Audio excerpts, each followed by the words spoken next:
What could happen if African nations unite against extremism?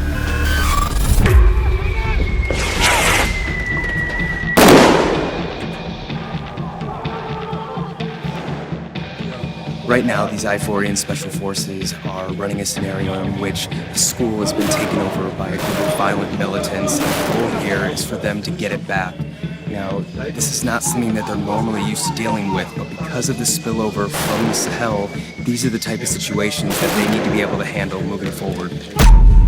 The unity of African nations in the fight against extremism could have a profound impact on the continent's stability and security. The collaboration between Burkina Faso and Mali is a significant step towards Pan-Africanism, with Burkina Faso providing much-needed support to Mali through the use of drones. Mali has been grappling with instability and conflict for decades, and the assistance from Burkina Faso comes at a crucial time. This partnership not only strengthens Mali's efforts to combat extremism, but also signals a potential shift towards greater unity among African nations. So, what does this mean for Mali? Could this be the beginning of a more united Africa? Let's find out.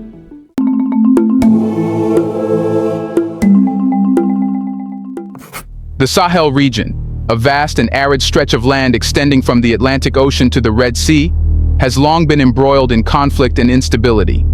This region, particularly Mali, has been a focal point of international concern due to the persistent threat posed by insurgent groups and the complex geopolitical interests at play. There are 4,500 French troops operating in this part of northern Mali, and they are fighting a conflict against Islamic extremism, including Islamic State in West Africa and Al-Qaeda. This is a new hotbed of terrorism, and if not controlled, it could threaten Western Europe. Amidst this turmoil, the introduction of advanced military technology has shifted the balance of power. At the forefront of this technological revolution is Ibrahim Traore, whose leadership and strategic vision have brought new hope to the region through cutting-edge drone technology.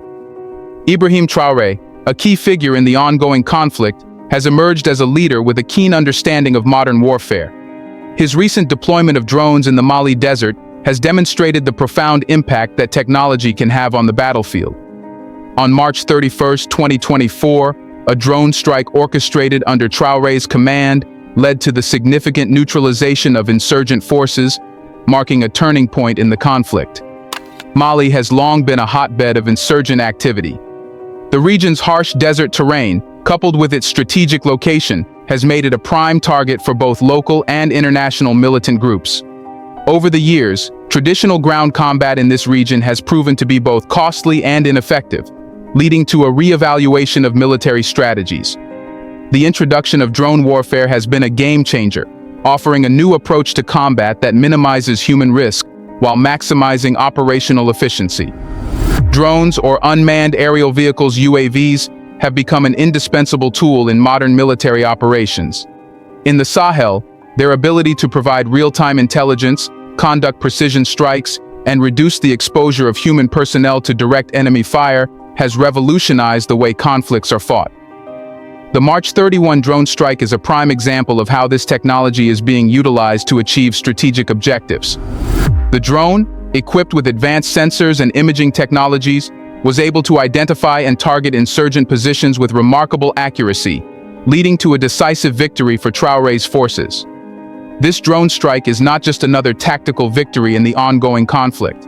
It represents a broader shift in warfare in the region.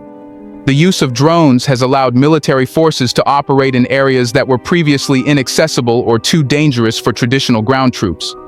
In Mali, the drone's ability to navigate the challenging desert terrain and strike with precision provided a critical advantage over insurgent forces who had long exploited the region's harsh environment to their benefit. The impact of this strike has been felt far beyond the immediate battlefield. It has sent a clear message to insurgent groups operating in the region. The era of unchecked control over vast swathes of territory is coming to an end. The use of drones has leveled the playing field, allowing government forces to engage insurgents on their terms. This shift in the balance of power is a significant development in the ongoing conflict, and it underscores the growing importance of technology in modern warfare. This looks like a textbook regional war over territory, over ethnic and national pride, fought while the rest of the world is consumed by the pandemic. But for those who are paying attention, it provides a glimpse into the future. The success of the March 31 operation can be attributed to several key factors. First and foremost is the technological sophistication of the drone used in the strike.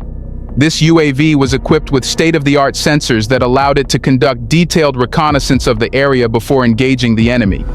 The real-time data provided by the drone enabled Traore's forces to plan and execute the strike with precision, minimizing the risk of collateral damage and ensuring the effective neutralization of insurgent forces.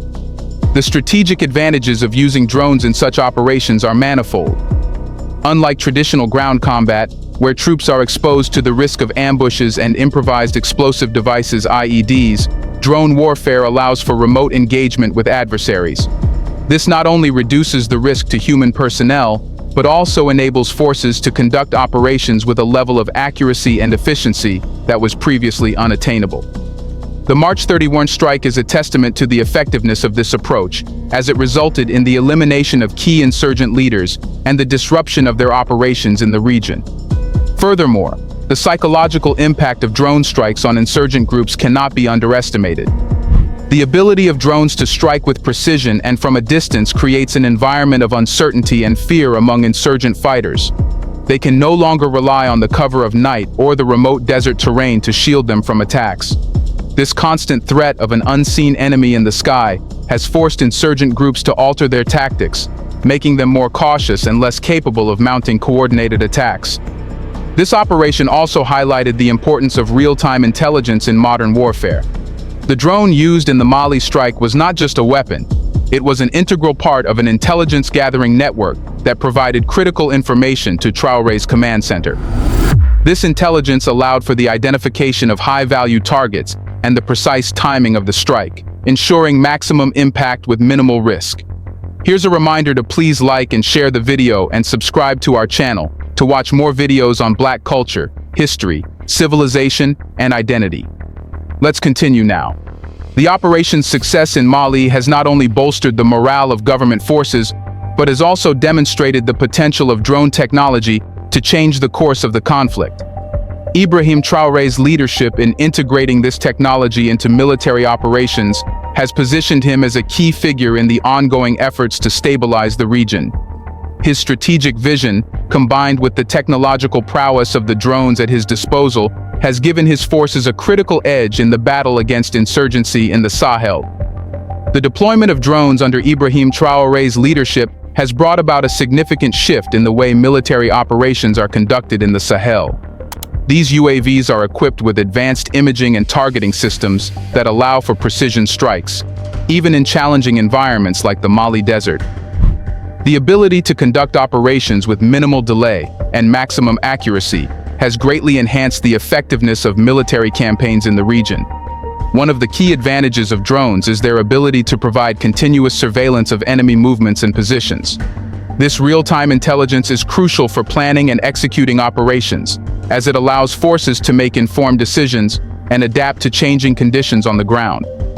In the case of the recent strike, the drone's surveillance capabilities were instrumental in identifying the location of insurgent forces and coordinating the timing of the strike for maximum impact.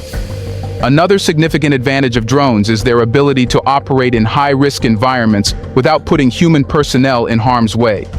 In regions like the Sahel, where the threat of ambushes and IEDs is ever present, the use of drones allows for effective engagement with adversaries while minimizing the risk to ground troops. This has made drone warfare an essential component of modern military strategy, particularly in conflicts where the terrain and operational conditions pose significant challenges. The technological advancements in drone design and functionality have also played a critical role in their effectiveness. Modern drones are equipped with high-resolution cameras, infrared sensors, and advanced communication systems that allow for real-time data transmission to command centers. This technology enables military commanders to monitor the battlefield in real time, assess the situation, and make rapid decisions that can change the course of an operation. Drones also offer the advantage of persistence. Unlike manned aircraft, which are limited by the endurance of their pilots and the need for regular refueling, drones can remain in the air for extended periods. This endurance allows them to maintain continuous surveillance over an area, gather valuable intelligence, and strike at the optimal moment. In the recent operation, the drone's ability to loiter over the battlefield and wait for the right opportunity to strike was a key factor in the success of the mission. The strategic use of drones has also allowed for greater flexibility in military operations. Drones can be deployed quickly and easily, without the need for large-scale logistical support. This flexibility has been particularly important in the Sahel, where the vast distances and challenging terrain make traditional military operations difficult and time-consuming. Drones have given Traore's forces the ability to respond rapidly to emerging threats, disrupt insurgent activities, and maintain pressure on enemy forces. Moreover, the psychological impact of drones on enemy forces cannot be overstated. The constant presence of drones in the sky creates a sense of vulnerability and fear among insurgent fighters. They know that they are being watched and that a strike could come at any moment. This fear forces them to alter their tactics, reduce their movements, and limit their communication, which in turn makes them less effective as a fighting force. The success of drone operations in the Sahel has also had a ripple effect on the broader geopolitical landscape. The effectiveness of these operations has demonstrated the potential of drone technology to change the dynamics of conflict in other parts of the world. As a result, other nations and military organizations are increasingly looking to adopt similar technologies to enhance their capabilities. This trend is likely to continue as drones become more advanced and their role in modern warfare becomes even more prominent. The success of drone operations in the Sahel is not solely due to technological advancements, but also the result of strategic regional alliances. Burkina Faso, under the leadership of Ibrahim Traore, has played a crucial role in supporting Mali's military efforts. The integration of drone technology into the Burkinabe army has provided a significant tactical advantage, allowing for more effective coordination of air and ground campaigns. This collaboration between Mali and Burkina Faso is emblematic of a broader trend towards regional solidarity in addressing shared security threats. The formation of the Alliance of Sahel States (AES) in July 2024, comprising Burkina Faso, Mali, and Niger, has formalized this cooperation. The AES is centered on the principle of collective defense, where an attack on one member state is considered an attack on all. This alliance has been instrumental in enhancing the effectiveness of military operations in the region, as it allows for better coordination and resource sharing among member states. The establishment of the AES marks a significant geopolitical shift in the region, as it reflects a move towards greater self-reliance and reduced dependency on Western powers. The withdrawal of Burkina Faso, Mali, and Niger from regional organizations like ECOWAS and the G5 Sahel is indicative of this shift. These nations have criticized ECOWAS for being overly influenced by foreign powers and have instead opted to forge a new path centered on regional autonomy and collective security. This new alliance has not only enhanced the military capabilities of its member states, but has also had a significant impact on the political dynamics of the region. By forging closer ties with each other and with external partners like Russia, the AES member states have been able to assert their independence and pursue their security interests without being constrained by the policies of Western powers. This shift towards greater autonomy has been driven by a growing sense of disillusionment with the effectiveness of traditional alliances and a desire to take control of their destiny. The AES has also played a crucial role in coordinating joint military operations and sharing intelligence among its member states. This level of cooperation has been essential in countering the transnational nature of the insurgent threat in the Sahel. Insurgent groups often operate across borders, taking advantage of the porous nature of the region's frontiers to evade capture and launch attacks. The ability of the AES member states to work together and share resources has been a key factor in disrupting these cross-border operations and reducing the effectiveness of insurgent groups. In addition to its military role, the AES has also taken steps to address the underlying causes of the conflict in the Sahel. The alliance has recognized that military solutions alone will not be sufficient to bring lasting peace to the region. As a result, it has launched a series of initiatives aimed at promoting economic development, improving governance, and addressing the social and economic grievances that fuel the insurgency. But what other alliances are helping Mali?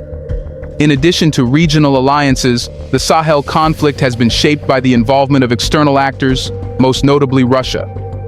Through its private military contractor, the Wagner Group, Russia has provided significant support to the forces engaged in the conflict.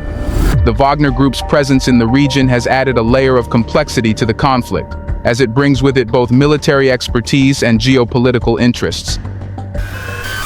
They went all the way to Tombouctou, so the deployment went very, very quick. We knew that they were in the center yesterday because they had their first casualty there in the center area of Mopti. And then we had some information that they went all the way to Tombouctou, and then we discovered that actually it happened.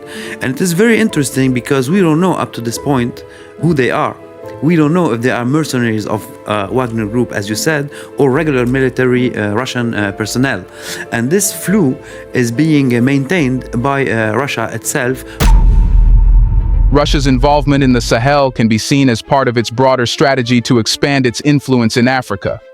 By providing military equipment and personnel to the AES member states, Russia has positioned itself as a key player in the region's security landscape.